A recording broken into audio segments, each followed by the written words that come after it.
El abajo firmante terminó el bachillerato con 14 años y se fue a la ciudad de Kiel para perfeccionar el alemán, el inglés y el francés.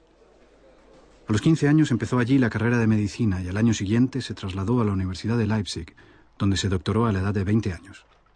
Dedicado casi desde el principio de su carrera al estudio especial de la fisiología, obtuvo, finalizado el doctorado, una plaza de asistente numerario en el Instituto de Fisiología de aquella universidad. Además de medicina, el solicitante ha cursado la carrera de química. En la misma universidad también realizó algunos estudios de ciencias económicas.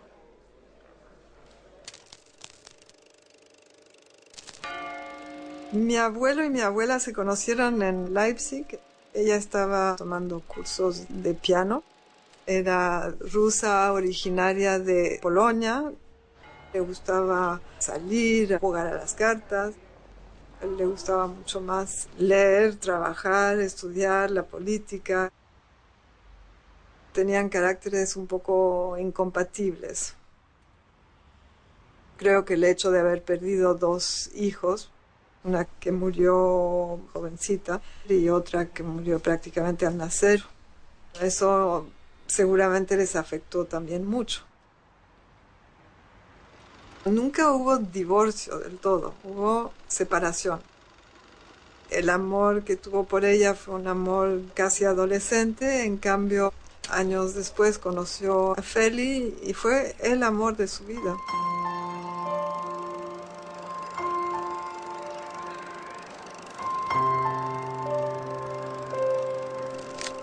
Su madre nunca conoció a Feli, sus hermanos tampoco conocieron a Feli. Eran muy conservadores y nunca quisieron.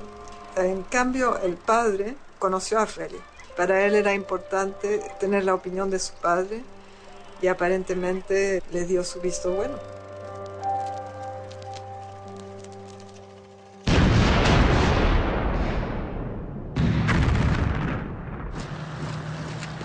Dadas las dificultades que existen hoy en Alemania para la investigación, el que suscribe solicita ayuda para trasladarse a los Estados Unidos a trabajar en el laboratorio de fisiología del Rockefeller Institute y en el laboratorio de la Cromwell University.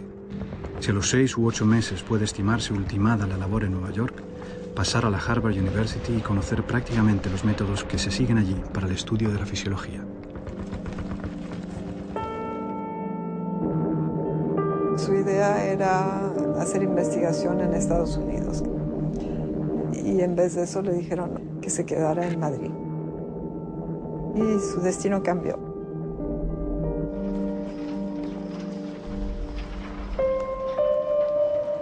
A propuesta de Santiago Ramón y Cajal, se acordó invitar a Juan Negrín para que venga en el próximo curso y se ponga al frente del laboratorio que se organiza en la residencia de estudiantes para iniciar investigaciones de fisiología y preparar a los jóvenes que hayan de salir al extranjero.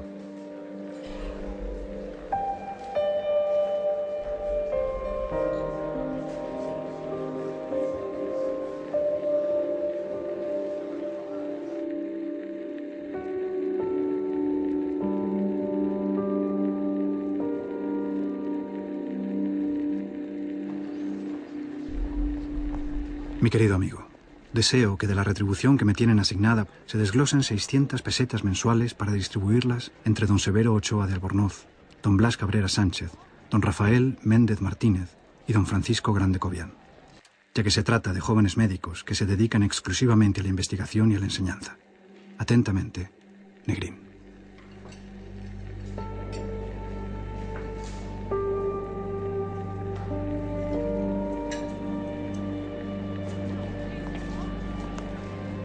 España era atrasado económicamente, pero en la cultura no.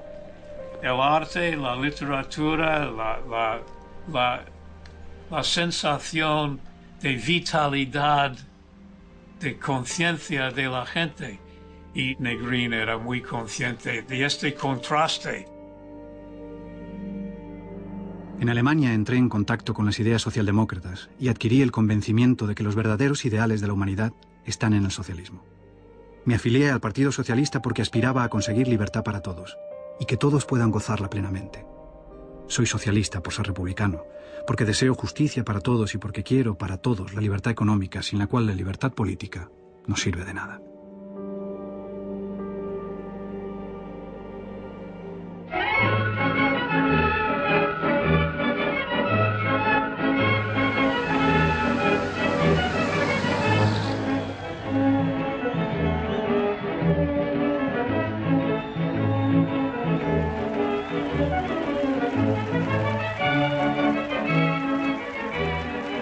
Negrín se ha hecho socialista con la idea que era el solo partido con las personas y las ideas necesarias para modernizar a España.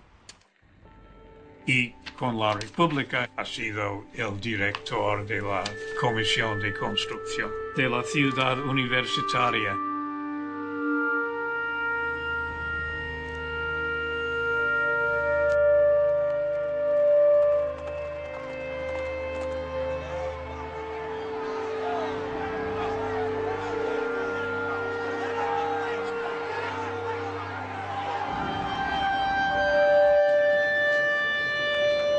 Entre 33 y 36 hay tres facciones del Partido Socialista.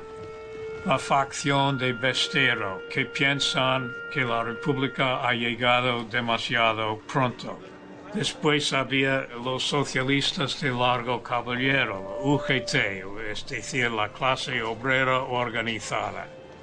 Hablaban de una revolución colectivista, voluntario, para Negrín y los socialistas parlamentarios de Indalecio Prieto. Eso era un gran error. Lo que necesitaba España era una modernización económica, legislación social, libertad política, pero nada de dictaduras, ni fascista ni comunista.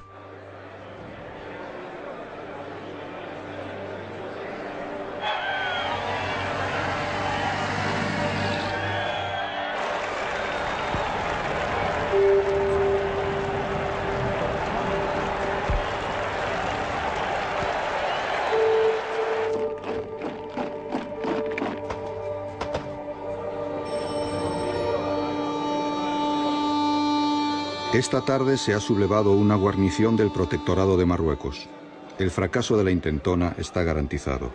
El gobierno es dueño de la situación. Dentro de poco, todo habrá terminado.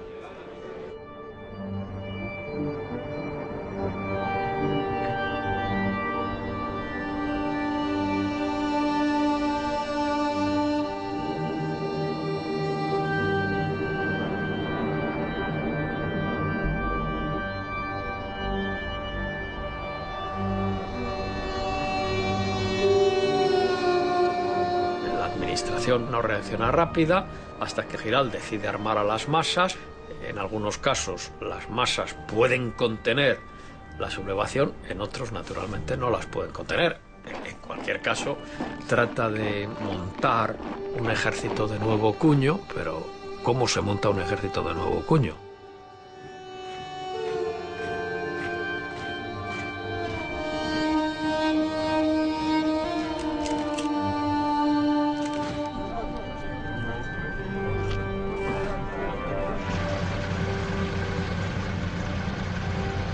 De mis amigos personales, el más activo en aquellos días era el doctor Negrín.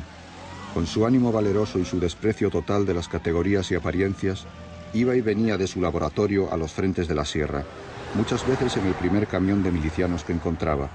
Parecía un prisionero en medio del bosque de fusiles de aquellos improvisados soldados.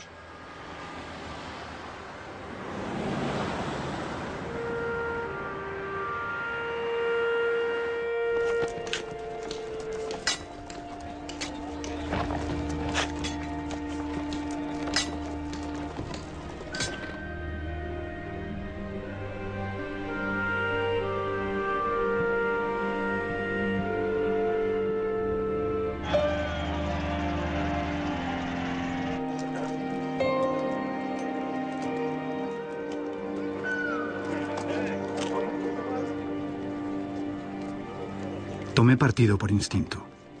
No estaba seguro. Yo soy un hombre de orden, una persona tranquila. Usted vio Madrid en aquellos momentos. Para un profesor de facultad aquello no era un espectáculo agradable. Pero ¿quién empezó todo? Lo repito, yo soy un hombre de orden.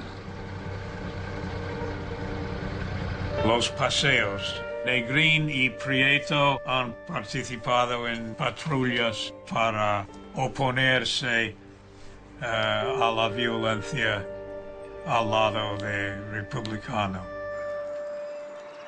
La enérgica intervención del doctor Negrín para impedir lo que ya era inevitable resultó inútil. Cuando llegó a la cárcel, el padre de su alumno Elías Cabrera ya había sido ejecutado. La indignación espontánea de don Juan, su enérgica protesta contra lo que estaba ocurriendo, le hizo correr el riesgo de perder su propia vida. Cuando se produce el golpe, el padre de mi abuelo estaba en Las Palmas. Preguntó por qué me arrestan, porque él era de derechas. Y le dijeron por culpa de su hijo. Él preguntó cuál de los dos. Y el resto de la familia estaban en visita en Madrid. Por eso pudieron salir e irse a Francia. El hijo mayor era guardaespaldas de mi abuelo, y al mismo tiempo seguía haciendo sus estudios de medicina y ejerciendo. Mi padre decidió ser piloto, era aventurero. El más joven salió de España con su madre a Suiza y de ahí a Estados Unidos. Los proletarios salvarán, los proletarios salvarán su casa y su mujer, sus hijos y su pan.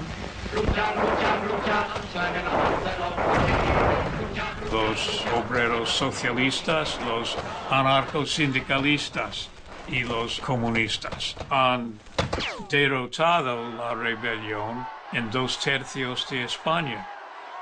Alemania, Italia y Portugal en una semana han decidido enviar tropas, artillería, aviación, submarinos abiertamente, aun cuando han firmado como miembros de la Comité de No Intervención, son abiertamente enviando cosas a Franco.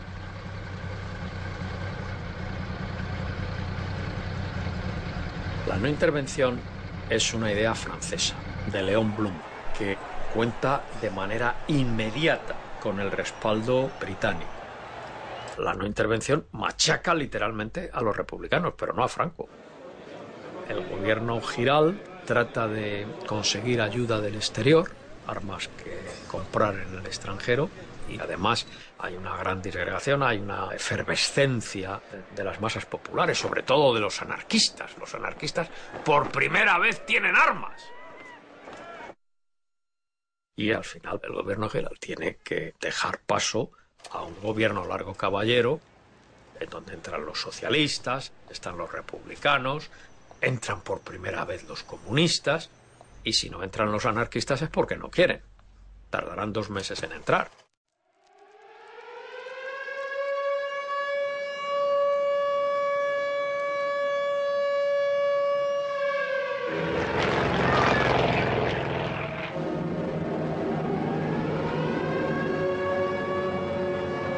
¿Un gabinete de socialistas y comunistas? ¿Es que nos negamos a darnos cuenta de que nuestra guerra no es puramente nacional, sino que tiene un carácter eminentemente internacional?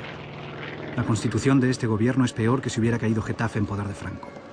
¿Es que se busca resueltamente que se pierda la guerra o se trata de un desafío a Europa? Con mi colaboración, que no se cuente. No me considero competente para asumir el Ministerio de Hacienda. Negrín no quiere aceptar porque considera que Largo Caballero no es una figura que inspire confianza a las democracias occidentales. No olvidemos que ha sido la punta de lanza de la retórica revolucionaria del PSOE. Negrín es un socialista moderado, es amigo de Prieto, pero en fin, él acepta.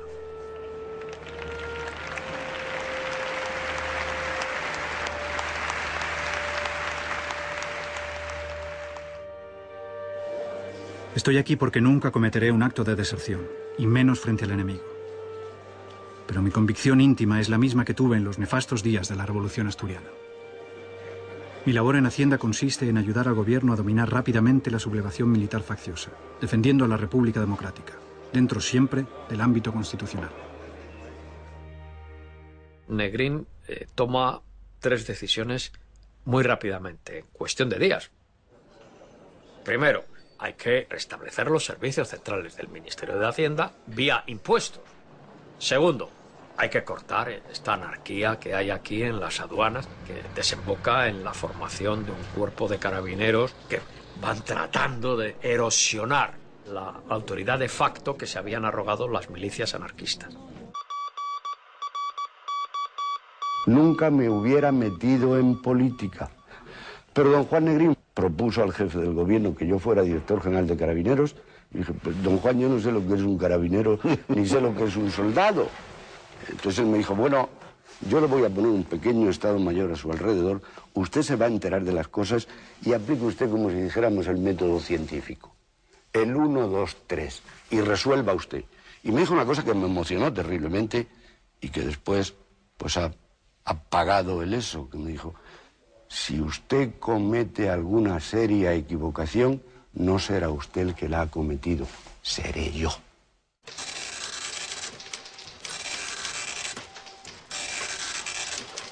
Y en tercer lugar, hay que ver esto del oro. Como él no se fría de los franceses ni de los ingleses, porque son los que han puesto la política de no intervención. Él dice, bueno, ¿dónde podemos poner el oro de tal manera que su movilización contribuya al esfuerzo de guerra? La Unión Soviética. Bueno, porque la Unión Soviética no ha decidido todavía ayudar a la República, pero ha demostrado que no está con los franceses ni con los ingleses. Y por supuesto no con las potencias del eje.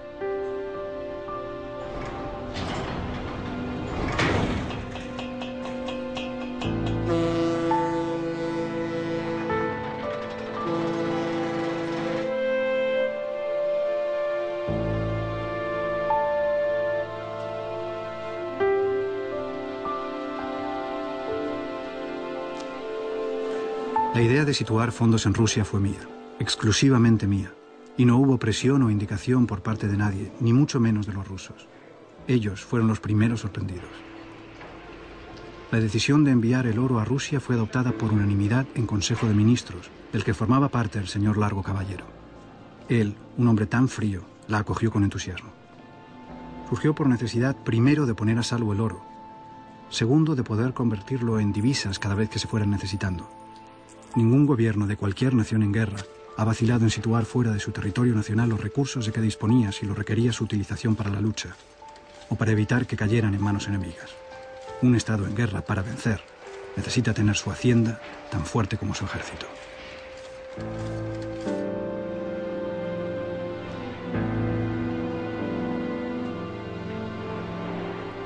La URSS está considerando una ayuda a la República. Era un problema psicológico por ellos, porque la izquierda de todo el mundo está a favor de la República. ¿Y qué hace el centro del socialismo mundial?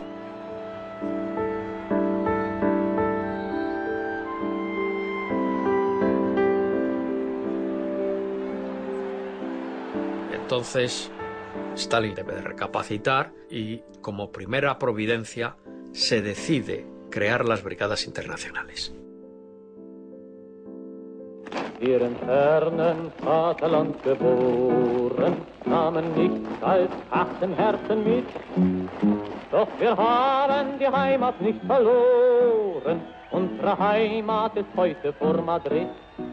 Pero la República no necesita hombres. Lo que la República necesita es tanques y aviones y piezas de artillería de gran calibre. Spaniens Brüder stehen auf der Barrikade, unsere Brüder sind Bauern. Cuando Negrín ha comenzado bien en Hacienda, en Moscú hacen la decisión de ayudar militarmente a la República si la Comité de No Intervención no hace nada de parar la ayuda fascista a Franco. Esta es la prueba. Armas extranjeras cogidas en Guadalajara, cuando nuestro ejército era deficiente todavía.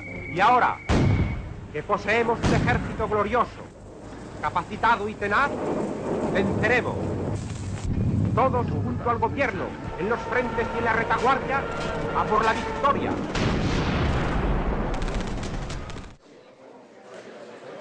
El gobierno de Largo Caballero consta de 18 ministros.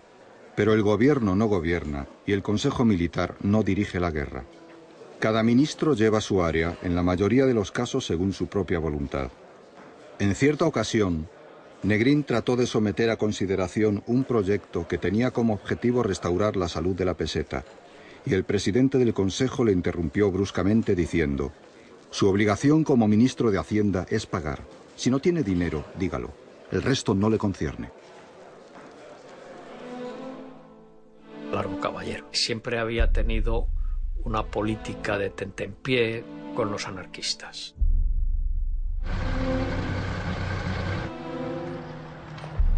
Para los anarquistas y los pumistas había que seguir con las alegrías de la revolución.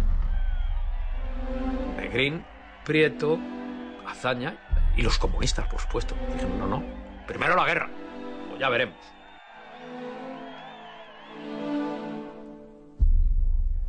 Me decidí a encargarle el gobierno a Negrín. Me dijo que había otras personas con mayor relieve. No le dejé continuar. Los altibajos del humor de Prieto, sus repentes, podían ser un inconveniente. Me parecía más útil aprovechar en la presidencia la tranquila energía de Negrín. Lo asumió como un servicio de guerra. Parece hombre enérgico, resuelto y en ciertos aspectos audaz. Afirma que la guerra durará mucho todavía, otro año, y que se prepara para ello.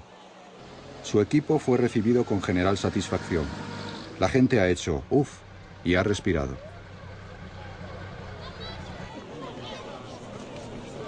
El gobierno no tolerará de ninguna manera el desorden en la retaguardia y será en esto inquebrantable. El fin que perseguimos es el triunfo definitivo sobre la rebelión y sus aliados. El gobierno no tolerará jamás que en el territorio de su mando se atente contra su autoridad.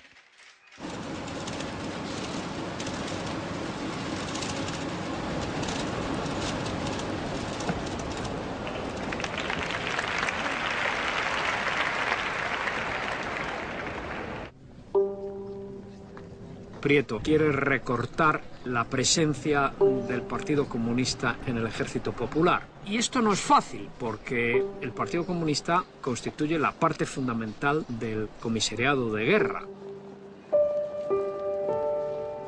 Sobre la versión de que el régimen futuro de España sea comunista, solo me interesa decir que España será el día de mañana lo que la voluntad libre y soberana del pueblo decida. Pero no creo posible un desplazamiento fundamental del régimen y que pueda hacerse por otra vía que la democrática.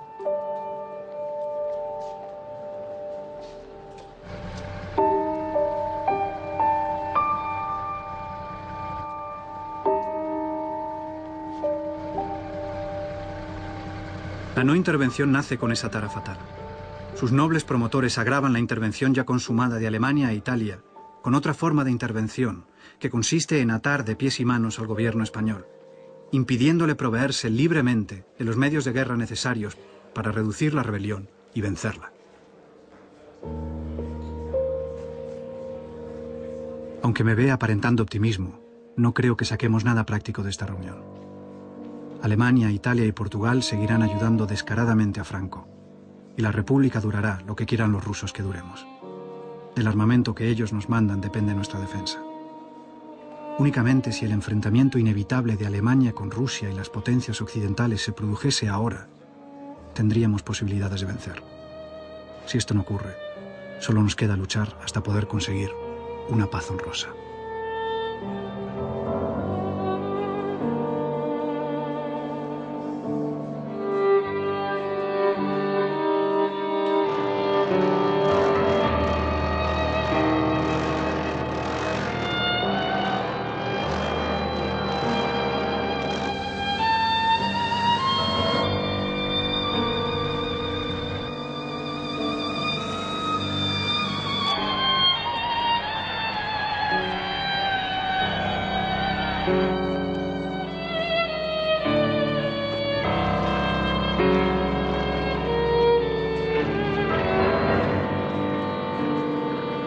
Azaña y Negrín eran siempre de acuerdo en su disgusto con la falta de entusiasmo y falta de verdadera ayuda por parte de Cataluña.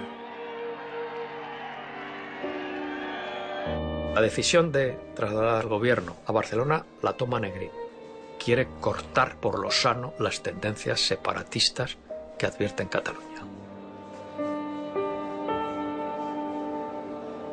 Mientras yo dirija la política, el Estatuto de Cataluña no será suspendido. No, nada de eso. El Estatuto de Cataluña tiene un marco y dentro de él deberá moverse el gobierno. Toda extralimitación le está terminantemente prohibida. Cada poder en su esfera, de acuerdo con la Constitución.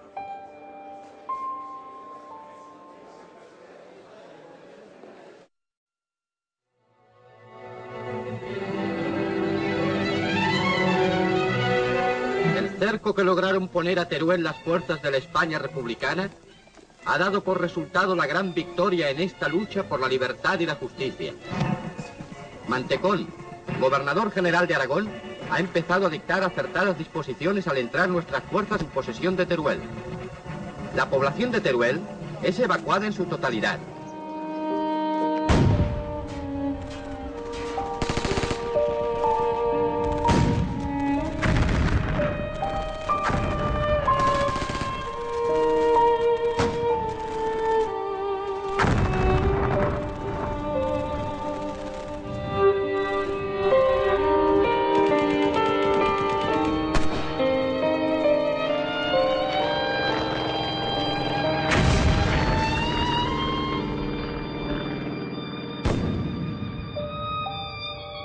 Después de la batalla de Teruel, Prieto piensa que la guerra prácticamente está perdida.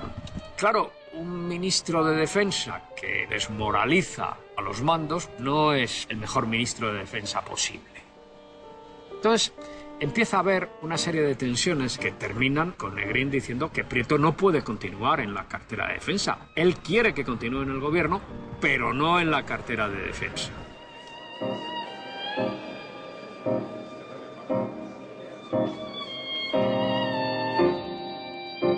Yo no veo que otra posición pueda adoptarse que la de resistir hasta donde sea posible, dando al tiempo y a las complicaciones de la retaguardia enemiga y de las relaciones internacionales todo el margen que sea posible para que se produzcan sucesos que permitan la victoria de la democracia republicana.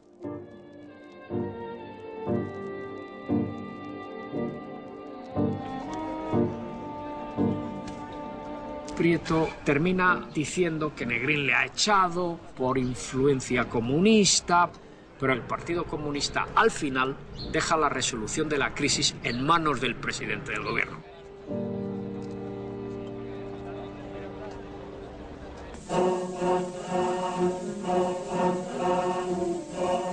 Excelentísimo señor presidente del Consejo, doctor Negrín, ha dicho: cada día de resistencia es un día de ganancia para España. Las seguridades que el gobierno ofreció a los combatientes en orden al material no son vanas. Si resistimos, obtendremos la anhelada victoria. Resistir.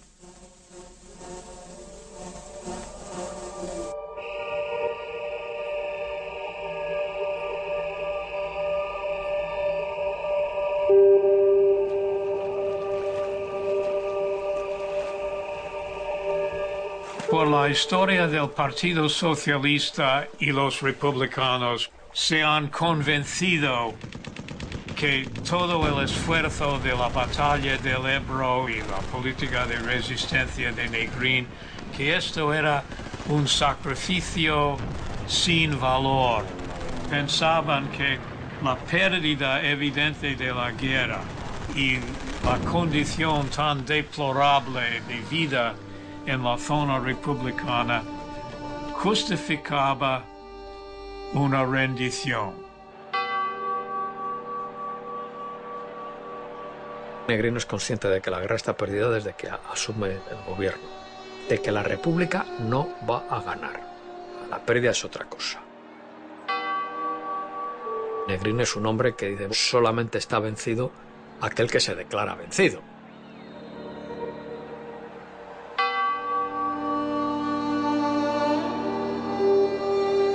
Resistir era y sigue siendo hoy día abrir paso a la victoria. Olvidamos cuáles son los métodos de persecución y exterminio del nazismo y del fascio.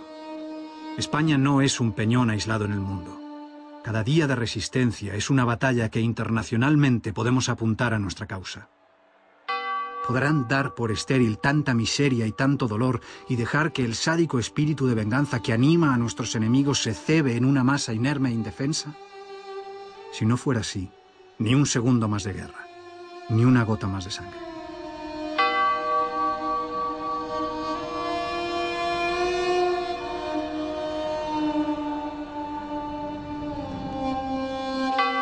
Negrín ha dicho varias veces a Azaña: tengo que creer en la posibilidad de ganar para hacer mi trabajo. Y es otra vez.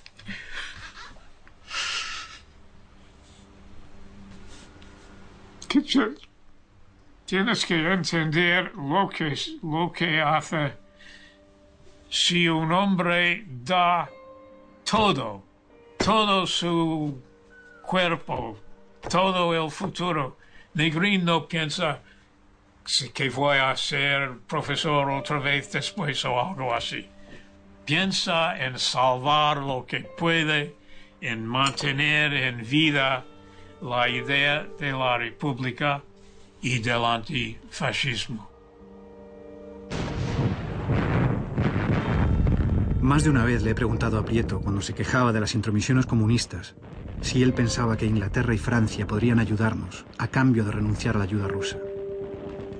Me ha respondido que desgraciadamente no. La única realidad, por mucho que nos duela, es aceptar la ayuda de la URSS o rendirse sin condiciones. Para la rendición incondicional, que no cuente el partido conmigo. He empleado toda clase de contactos para conseguir un armisticio. La paz negociada, siempre. La rendición sin condiciones, eso nunca. Yo no entrego indefensos a centenares de miles de españoles que están luchando heroicamente por la República para que Franco se dé el placer de fusilarlos. Franco tenía la convicción que los marxistas y los anarquistas y los masones, que había que eliminarlos físicamente para reconstruir España.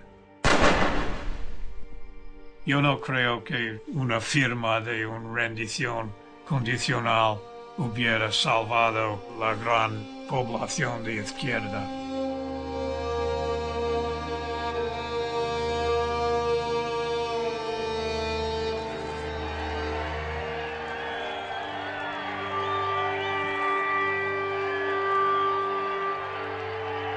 Hasta el Pacto de Múnich, Negrín ha dicho: es inevitable una guerra entre los poderes fascistas y las democracias simplemente para defenderse. Pero no ha sido así.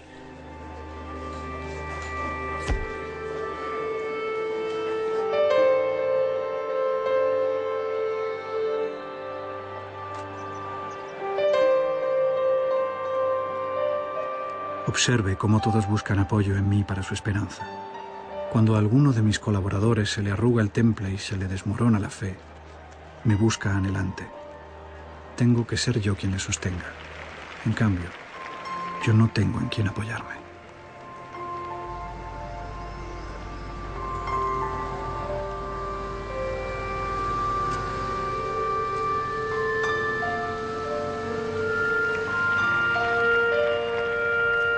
Las relaciones al principio son excelentes. No olvidemos que es Azaña el que le pone de presidente del gobierno, pero se van deteriorando. Luego todo esto se va acentuando cuando Azaña despliega una diplomacia paralela con los ingleses a espaldas del gobierno. Pero Negrín se entera, claro, Negrín se entera.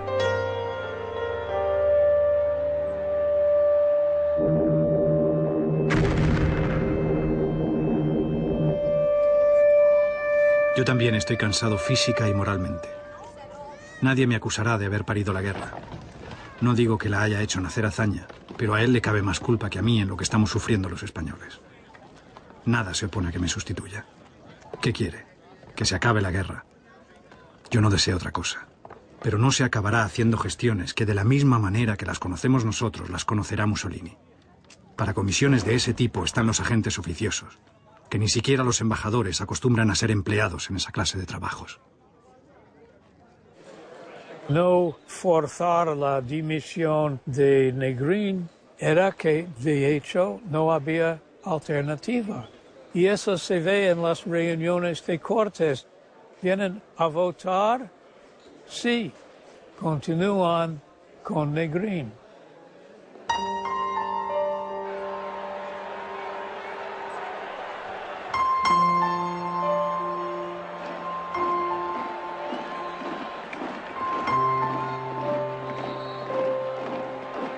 Queridos internacionales, veníais a defender la justicia porque sabíais que aquí en España se jugaba la libertad del mundo entero.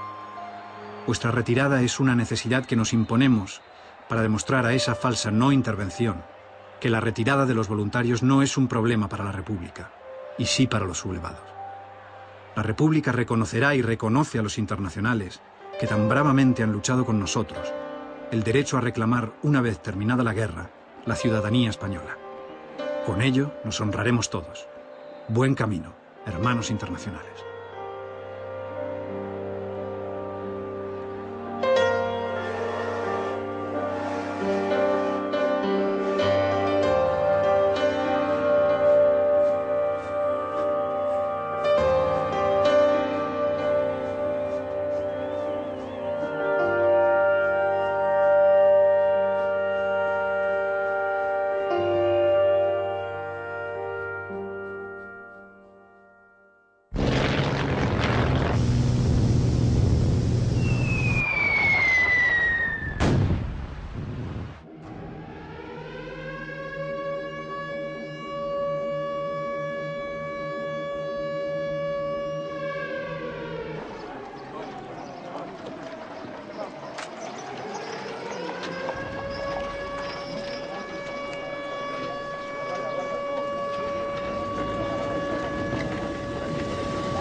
Se habían evacuado la población civil y el ejército, hasta 500.000 de personas estaban ruta hacia Francia.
Negrín, desesperado, había escuchado del general Rojo que no había absolutamente ninguna esperanza militar.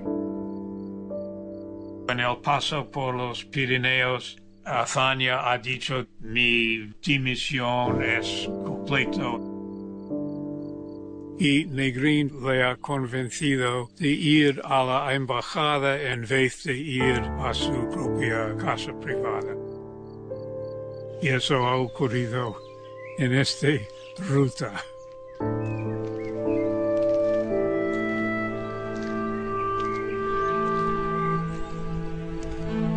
Yo no puedo dejar abandonados a su suerte, que sería terrible, a los ejércitos del centro, de Extremadura, del sur y de Levante, y a los partidos de la República, defensores del régimen. Tampoco puede usted, señor presidente, instalándose en la residencia de sus familiares, dar la sensación pública de que desiste del esfuerzo final.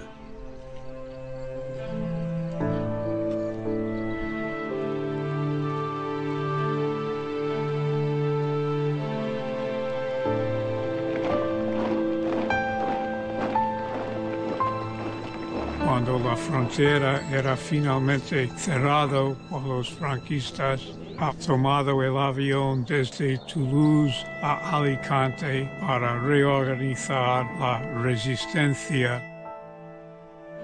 ¿Cómo podía mantener su fe después del reconocimiento de Franco por los ingleses, después de la dimisión de Azaña? No sé.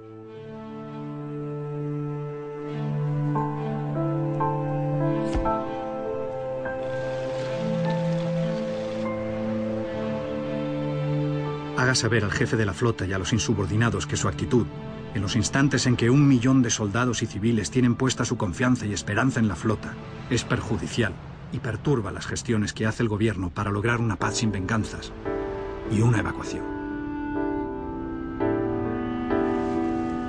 El almirante Buiza decide marcharse a Túnez y allí rinde la flota a los franceses, con lo cual la República se queda sin medio de evacuación.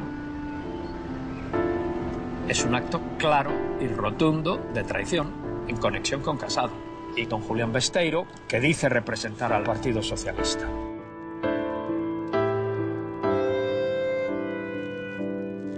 El gobierno se dirige a la Junta constituida en Madrid y le propone designe una o más personas que puedan amistosa y patrióticamente zanjar las diferencias. Le interesa al gobierno porque le interesa a España que toda eventual transferencia de poderes se haga de una manera normal y constitucional. Le saluda Negrín.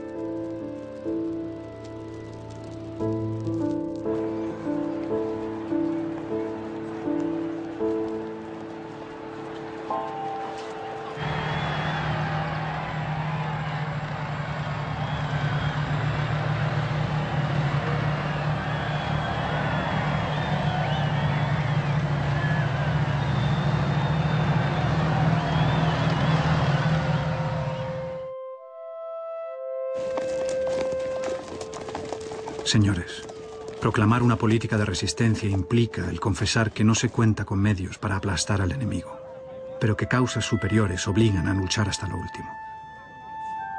Quien se entrega a la merced de un enemigo sin compasión ni espíritu de clemencia, ya sabe siempre que está perdido. Y nosotros no estábamos obligados a entregarnos. Aún podíamos resistir y aguantar. Era obligación y necesidad el quedarse allí para salvar a los que ahora van a pasar a los campos de concentración o van a ser asesinados. En el día de hoy, cautivo y desarmado el Ejército Rojo, han alcanzado las tropas nacionales sus últimos objetivos militares. La guerra ha terminado. Burgos, 1 de abril de 1939, año de la victoria. El generalísimo Franco.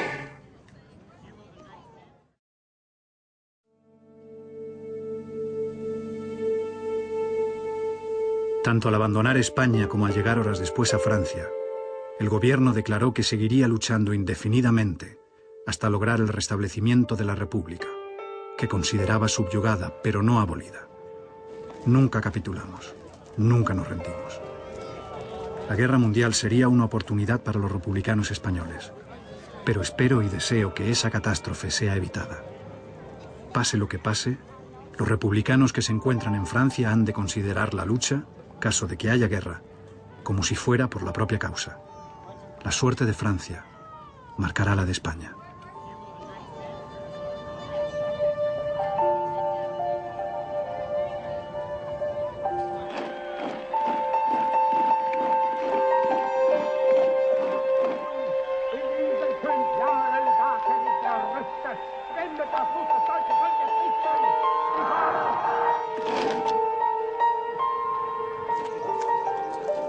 Aquí nos vamos debatiendo con las dificultades del problema de nuestros refugiados. La guerra ha agravado su solución, pero más que la guerra la ha estropeado nuestra propia incompetencia. En fin, yo procuro cumplir sobrellevando la ingrata carga que la suerte me ha echado encima. No quisiera hurtarme una sola vez al deber que en cada momento me marque el destino. Sé que terminaré mal parado.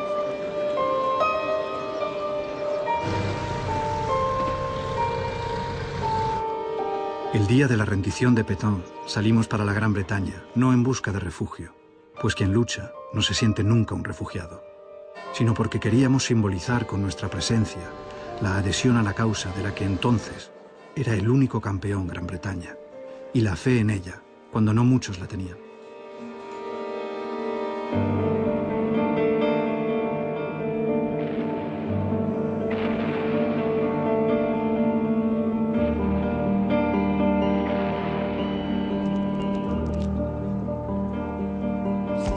La política de resistencia.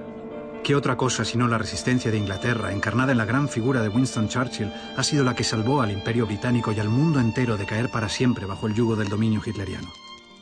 Pues bien, si a fines de 1944 hubiera existido un gobierno reconocido por todos los sectores republicanos españoles, a mí no me cabe la menor duda de que hoy ya estaríamos en España.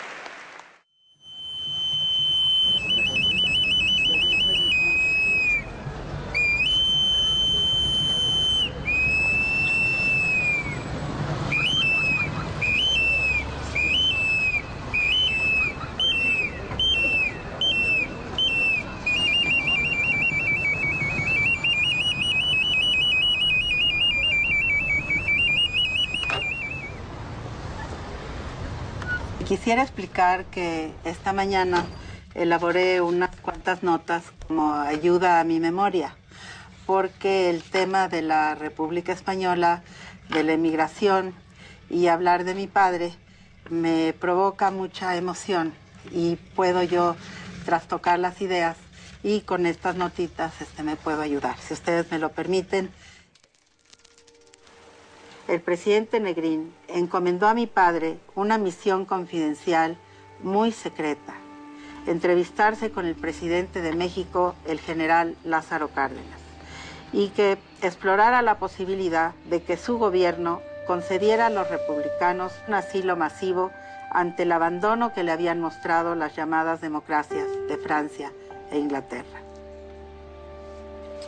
El presidente Lázaro Cárdenas le manifestó que si ese momento llegara, los republicanos españoles encontrarían en México una segunda patria.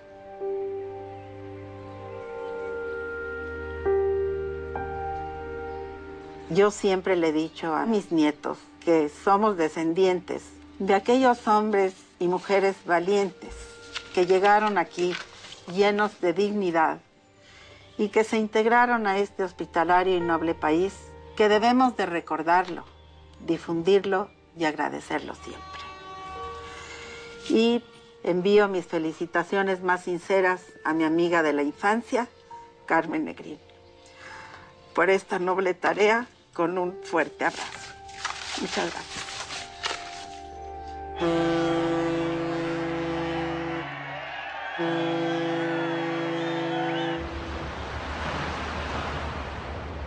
El Vita es un barco en el que se cargó con rumbo a México una parte de los fondos que el gobierno republicano tenía para financiar el exilio.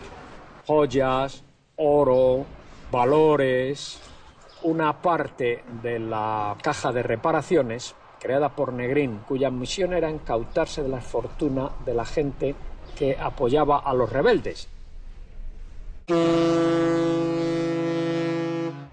Se exportan con rumbo a México, donde se haría cargo de ellos un emisario de Juan Negrín, el doctor Puche. Pero resulta que cuando llega el Vita a Veracruz, pues Puche no ha llegado. Los mexicanos le piden a Prieto que se haga cargo del yate. Cuando Prieto se encuentra con los medios financieros, disputa al gobierno de Negrín el control político del exilio socialista. Ahí es donde está la madre del cordero.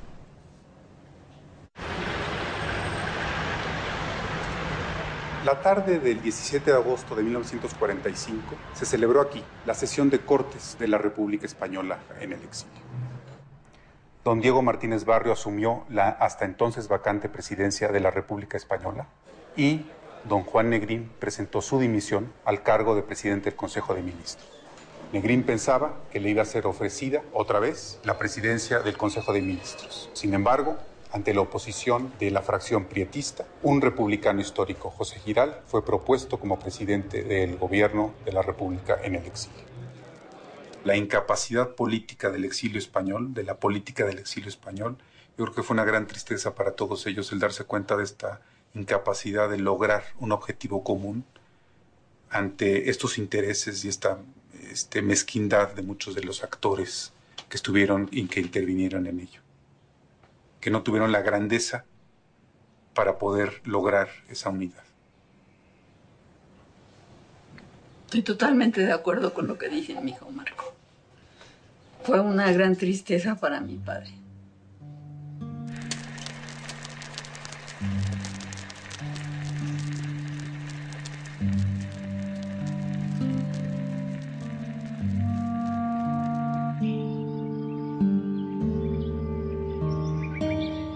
De nada serviría conquistar la República y España si al poco tiempo de estar allí volviéramos a dar el triste espectáculo que ofrecimos en algunos momentos de la vida contemporánea.